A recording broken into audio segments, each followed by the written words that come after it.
पाटकर जी और तमाम हमारे बुजुर्ग और इस पूरी संघर्ष को लड़ने वाले जमीन मकान बचाओ संयुक्त मोर्चा इसके जो अध्यक्ष हैं राम नयन यादव जी, हमारे राजीव भाई, संदीप पांडे जी, अरुंधति आंटी जी हमारी, बुलंदशहर से हाथ जोड़ करके आपको नमस्कार राम राम करती हूँ। और ये मंच जब मैंने वहां से देखा तो आप सभी लोग मुझे दिख गए थे। प्रमोद भाई आप इधर आ जाइए थोड़ा, आप मुझे दिख गए थे वहीं से, तो मैं वहीं से बोल रही थी कि मैंने कहा ये लड़ाई जो है, जीत जो है इन किसानों की ही होगी। जिस भी लड़ाई में आहुति देती है नारी शक्ति तो वो तो पूरी होती ही होती है। देश में इतना कुछ हो रहा है वो पूरे देश को पता है, लेकिन हमें किसको बताना है? हमें और आपको जरूर पता है। हमें बताना है सरकार के उन नुमाइंदों को जो भर भरोटे करने में लगे हुए हैं सिर्फ उद्योगपतियों के। मैं यहाँ के प्रशासन से पूछना चाहती हूँ कि जिस भी भाई ने इस महिला के साथ, इस बेटी के साथ में बदसलूकी की है, सुनीता बैठी हुई है यहाँ पर, बेटी बहन हमारी छोटी, किस हैसियत से, क्या इतना गुमान हो गया आपको? इस वर्दी का सम्मान ऐसा देश का कोई नागरिक नहीं होगा जो नहीं करता होगा। इस वर्दी का सम्मान हर बेटी करती है। तो इस वर्दी के चोले में भीतर घुस करके किस दरिंदे ने इस बेटी के साथ बदसलूकी की? आज इस समय में है किसी की इतनी औकात जिसने बदतमीजी की और वो ये कह सके खड़ा होकर के कि हाँ मैंने इस बेटी के साथ बदतमीजी की है? कोई नहीं होगा।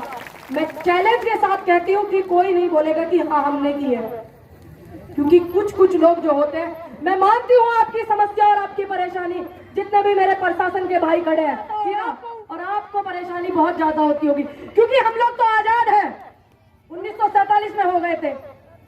आप लोग थोड़ा बंद गए हैं जिस दिन से नौकरी करने लगे हैं, लेकिन जमीर को जिंदा रख करके कीजिए, क्योंकि एक बेटी आपके घर में वो भी होगी जो आपको धरती पर लेकर आई है, एक बेटी वो भी होगी जो आपकी कलाई पर राखी बांधती है। तो इतनी दरिंदगी बिल्कुल ठीक नहीं। और आज के जो मुद्दा है, मैं उस मुद्दे पर आती हूँ। यहाँ पर जो इतने सारे गांव प्रभावित हैं, मैं ये पूछना चाहती हूँ अपने उत्तर प्रदेश के मुख्यमंत्री और देश के हमारे प्रधानमंत्री जो है, वाराणसी में एयरपोर्ट जो है उसका दौरा कितनी बार किया? सिर्फ योगी जी और मोदी जी के सिवा कौन सा हवाई जहाज वहां से उड़ाया? आप लोग यहीं के रहने वाले हो, आप ईमानदारी से बताइए कि कोई जहाज उड़ाया कि नहीं? पीछे से दिखाया मेरे कैमरा वाले भाई, जितने भी हमारे यूट्यूबर्स और पत्रकार जो है, हमारे देश का मीडिया यहाँ पर खड़ा हुआ है, क्या कभी कोई जहाज उड़ा यहाँ पर? क्या आप लोग अंतरराष्ट्रीय सेवाएं लेंगे? क्या आपको विदेश जाना है किसी काम से? नहीं जाना ना?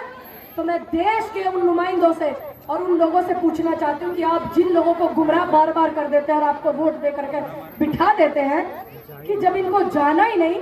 दूसरी बात, यहाँ लखनऊ में, गोरखपुर में, कुशीनगर में, वाराणसी में कितने सारे एयरपोर्ट हैं। आप मॉडिफाई करके इंटरनेशनल उन्हें बनाइए। और एयरपोर्ट के लिए कौन सी जमीन एक बार होती है?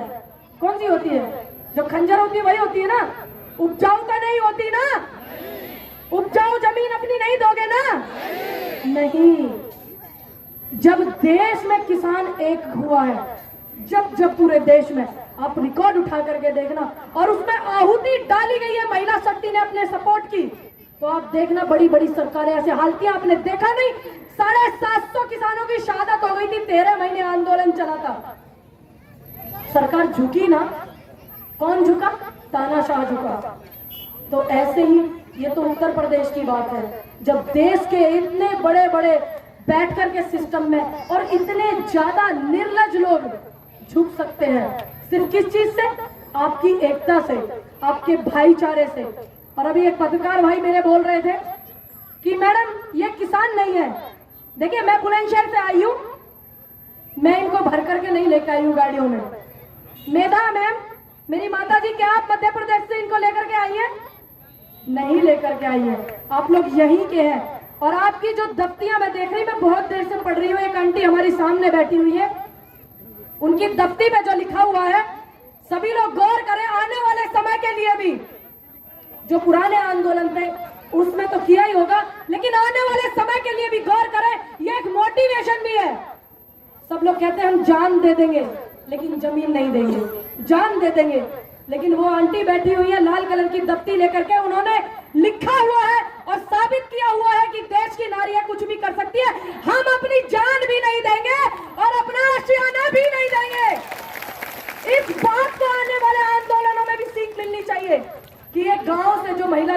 करके कभी किसी ने लखनऊ ना देखा हो, दिल्ली ना देखा हो, वो इतनी बात को समझती है। और जितने भी देश में आंदोलन होते हैं, मेरा उन सभी से अनुरोध है कि जान दे करके कभी कुछ नहीं होता। क्योंकि जब देश के 750 किसानों की शहादत हो गई थी ना आंदोलन में, तो हमारी जो सरकार है वो कहती है हमारे पास आंकड़ा नहीं है, हमारे पास आंकड़ा नहीं है।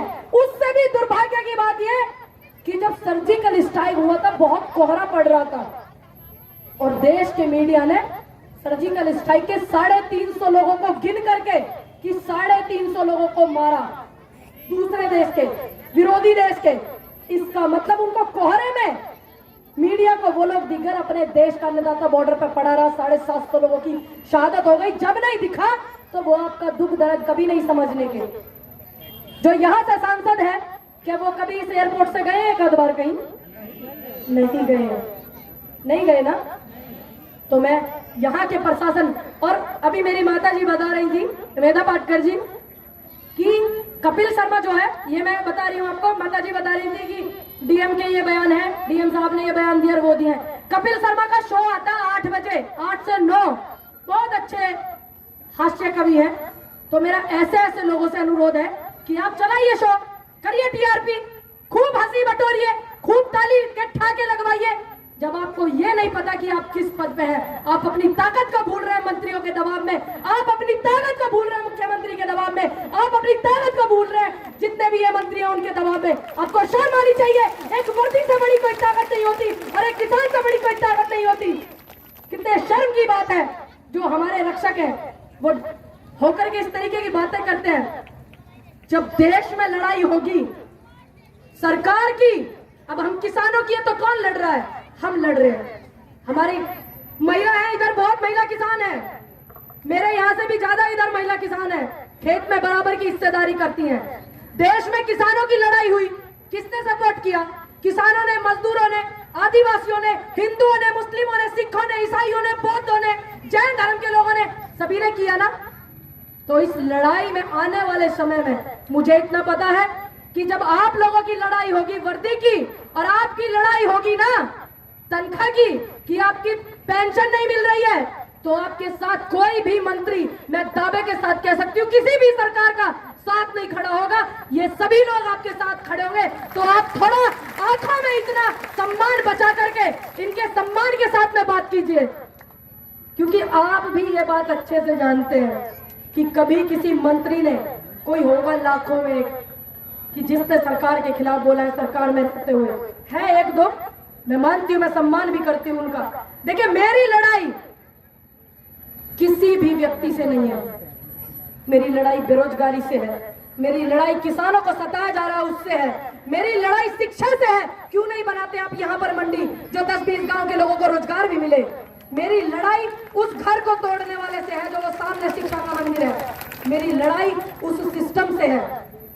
मैं जानती हूं कि मैं कितनी भी जोर लगा लूं, मैं एकदम से सिस्टम को नहीं बदल पाऊंगी, लेकिन आप और हम मिलकर के जब जोर लगाएंगे तो सिस्टम भी बदलेगा, माहौल भी बदलेगा, आपका सम्मान भी सब करेंगे, लेकिन हमें एक होना पड़ेगा।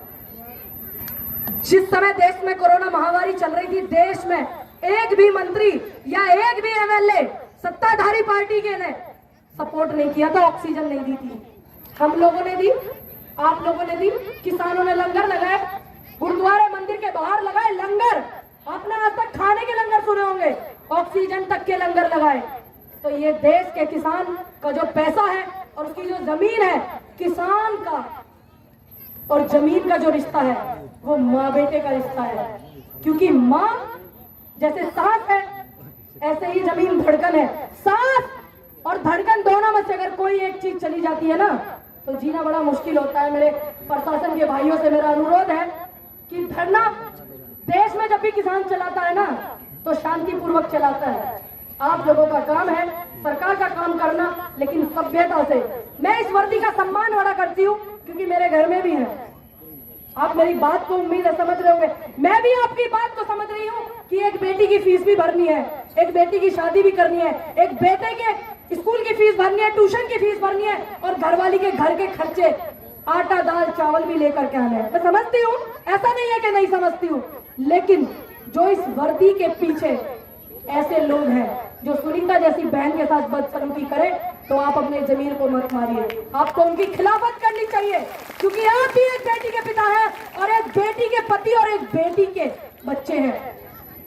अंत में मैं बस यही कहना चाहूंगी, जब जब इस आंदोलन को धार देने के लिए देश के किसी भी किसान की जरूरत आपको पड़ेगी, तो इस मंच पर आने के लिए कोई मना नहीं करेगा, चाहे वो मैं हूं, चाहे वो मेधा पाटकर जी है, चाहे वो संदीप पांडे जी है, चाहे अरुण दत्ती जी है, चाहे हमारे भाई बराबर में खड़े हुए हैं राजीव जी, ये है।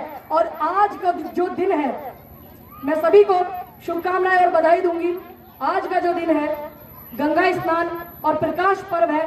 मैं नमन करती हूँ गुरु नानक देव जी को भी, मैं नमन करती हूँ माँ गंगे को भी, कि आपकी इस लड़ाई में, गुरु नानक जयंती है आज, गंगा स्नान भी है आज, दोनों ही दिन एक दिन है। देखिए समूह, देखिए परमात्मा चाहता है कि सब एक रहे, ये लोग नहीं चाहते एक रहे, क्योंकि जब देश की जनता एक हुई है ना, तो भ्रष्टाचार भी दूर हुआ है। मैं उस ईश्वर से कामना करती हूँ कि आपकी इस लड़ाई को मजबूती से आगे तक बढ़ाएंगे और हम इसमें आपके साथ लड़ेंगे। नारी शक्ति, नारी शक्ति, नई रोशनी, किसान एकता, किसान मजदूर एकता। अगर आपने इस नारे को बरकरार रखा ना, तो ये मेरा वादा है, मैं इस मंच के माध्यम से वादा करके जाती हूँ कि सरकारें कोई भी आए, आपसे वो घबराने लगेंगी, आपके इस नारे से घबराने लगेंगी। आप इस नारे का पीछा कभी मत छोड़ना, चाहे कोई मंच हो या चाहे कोई डीएम का ऑफिस हो, चाहे वो एसएसपी का ऑफिस हो, आप इस नारे को बरकरार रखना। और मेरा मानना है कि एसएसपी डीएम ऑफिस में जब आप जा करके इस नारे को लगाएंगे, वो भी आपके साथ सम्मान के साथ बात करेंगे, ये मेरा मानना भी है। सभी को मैं धन्यवाद करती हूँ यहाँ पर मुझे आमंत्रित करने के लिए, संदीप पांडे जी, उनकी समस्त टीम, राजीव भाई, और मैं धन्यवाद करती हूँ अपनी माता तुल्य मेधा पाटकर जी। जब भी मैं उनको देखती हूँ, मेरे अंदर एक जोश और ऊर्जा, उसका विकास हो जाता है, क्योंकि मैं उनको आंदोलन के समय से जानती हूँ, बहुत उन्होंने मुझे सपोर्ट किया, और उस समय से मैं उनको जानती हूँ। मैंने उनका सिर्फ बैकग्राउंड की जो वीडियो है वो देखी, तो एक ऊर्जा मिलती है। देश की बेटी एक ये भी है, एक आप बैठी है वो भी है, और देश की बेटी वो भी है जो महिला मंत्रिमंडल में बैठी हुई है और बलात्कार हो जाते हैं, चू नहीं बोलती है, शर्म नहीं आती उनको, बेशर्मी का चोला इस कदर पहन करके बैठी है। एक देश की बेटी वो है इस अवस्था में भी यहाँ ये किसानों के सामने, और वो उनके यहाँ बलात्कार हो जाता तो बेटी के यहाँ नहीं जाती है। मैं उत्तर प्रदेश की धरती पर खड़ी हूँ, रात के अंधेरे में 2 बजे बेटी को जला दिया जाता है। मुझे तो ऐसा लगता है कहीं आने वाले समय में बेटी होना ही अभिशाप ना हो जाए। अगर इनकी एक नीति रही तो हो सकता है ये मनुवादी लोग हैं, इस चीज को कर दे। तो सभी माता पिताओं से मेरा अनुरोध है कि अपनी बेटी को खूब आगे बढ़ाए। और एक बेटी ने एक नया और जन्म लिया है, उस बेटी ने जिसने इस संघर्ष की लड़ाई को लड़ा है, जब पुलिस वाले कुछ लोगों ने बदतमीजी की है। बस मैं अपनी बात को यही खत्म करना चाहूंगी, आप सभी से अनुरोध करना चाहूंगी कि आप डरिएगा मत। जैसे अड़े हुए ना 27 दिनों से, शर्म तो उनको आ रही है, अगर शर्म नहीं आती तो वो आपसे वार्ता करने के लिए तैयार नहीं होते राजीव भाई, ये मेरा मानना है, शायद आपका भी होगा। सभी को मेरा नमस्कार, राम राम, जय हिंद, जय भारत, जय जवान, जय किसान।